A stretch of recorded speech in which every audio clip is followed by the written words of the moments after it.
but now the sky is opalite. Oh, oh, oh, oh, oh my Lord. Is Taylor Swift quietly entering another unstoppable era? And most people haven't even realized it yet? Opalite just hit #1 on the Billboard Hot 100. That alone is huge. But here's what makes it different. This marks her 14th #1 hit. With that, she officially ties Rihanna for the third most chart toppers in Hot 100 history. Only the Beatles and Mariah Carey are ahead. That's not just success, that's legacy territory. Let that sink in. We're not talking about a hot streak, we're talking about history being rewritten in real time. And when Taylor starts matching milestones like this, it usually means something bigger is already in motion. I had a bad habit. 14 #1 hits. That's the headline. But the real story is what that number represents. With Opalite climbing to the top of the Billboard Hot 100, Taylor Swift isn't just celebrating another successful release, she's stepping into rare air. That's not a pop star stat, that's all-time legend status. And here's where it gets even more interesting.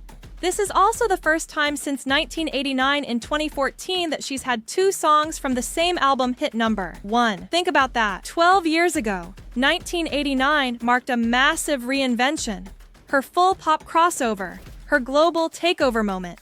Now, with the life of a showgirl, she's repeating that milestone.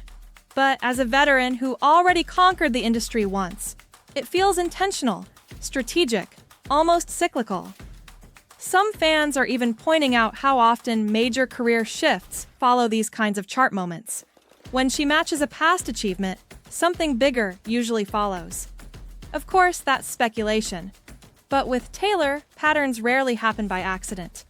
And if this milestone is the signal, then what she shared next might be the real message.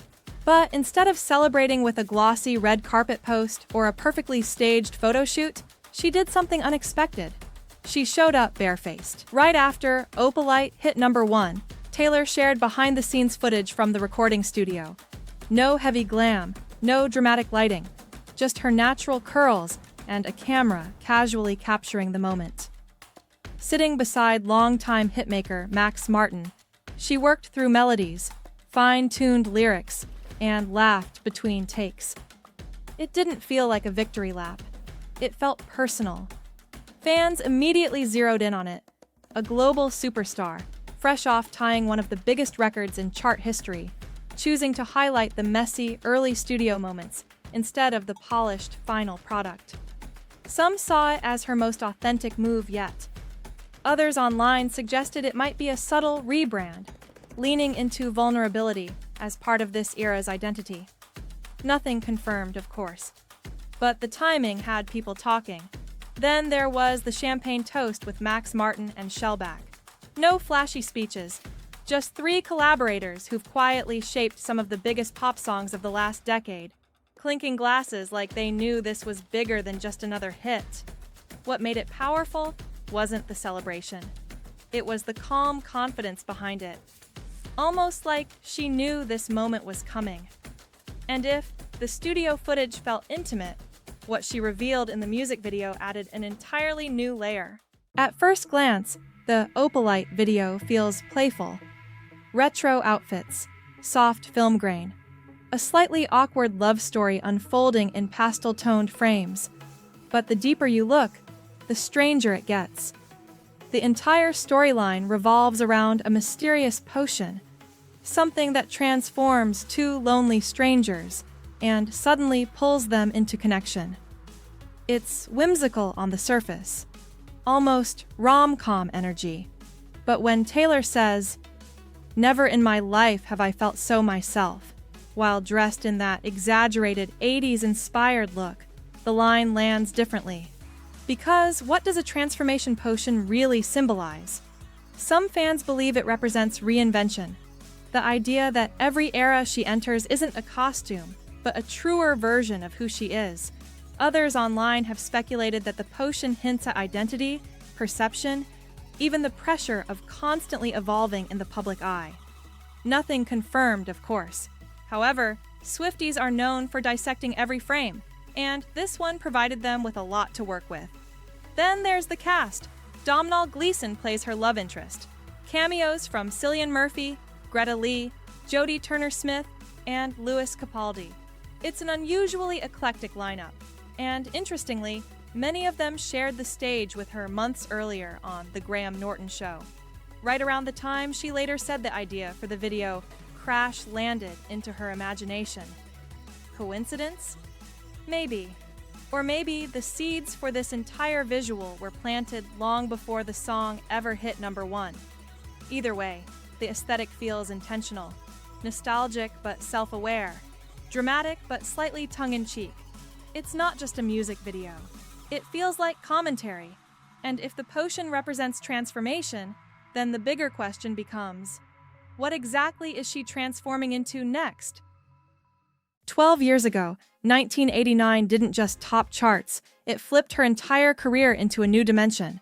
That album marked the moment she fully embraced pop and left any doubt behind. 2 #1 singles, global dominance, a cultural reset. It was bold, polished, and impossible to ignore. And now, with the life of a showgirl, she's quietly recreating that same milestone. 2 Hot 100 chart toppers from one project, for the first time since 2014. That kind of parallel isn't small. Back then, she was proving she could reinvent herself. Now she's proving she can outlast everyone. 14 1 hits, the most chart toppers of any artist this decade, and she's doing it while directing her own visuals, shaping her own narrative, and controlling the rollout. Some fans believe this era feels different, less about proving something, more about owning it. There's a confidence here that wasn't as loud in the early 2000s.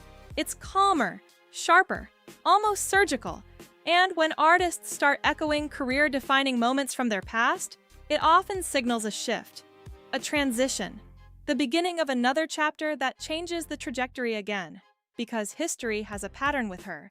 Every time she matches an old milestone, she follows it with something bigger. And if that pattern holds, this #1 might just be the warm-up. And then there's the pretzel. Yes, a giant pretzel. Taylor casually joked in her Instagram post that she might go buy one at the mall to celebrate Opalite hitting #1. On the surface, it's a funny little Easter egg.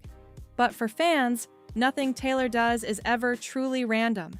Swifties immediately connected it to a scene in the music video, a playful, subtle nod that ties her offbeat humor to her storytelling. It's these small details that keep people watching, reading, and speculating. Every caption, every prop, every moment has potential hidden meaning. Some fans wonder if the pretzel is just a joke. Others think it could hint at future projects or themes for her next era. Again, nothing confirmed, just speculation. But the excitement alone keeps the momentum rolling. Beyond the pretzel, the bigger picture is clear. Taylor Swift isn't just celebrating one song. She's building a narrative, creating an era that feels cohesive, mysterious, and full of surprises. 14 #1s, 2 chart toppers from one album, a cinematic music video, and a devoted fan base decoding every frame. The stage is set for what could be her most unstoppable era yet. And if Opalite is any indication, we're not just witnessing a hit. We're witnessing the beginning of the next Swift chapter, one that promises to be bigger, bolder, and even more unforgettable than anything she's done before.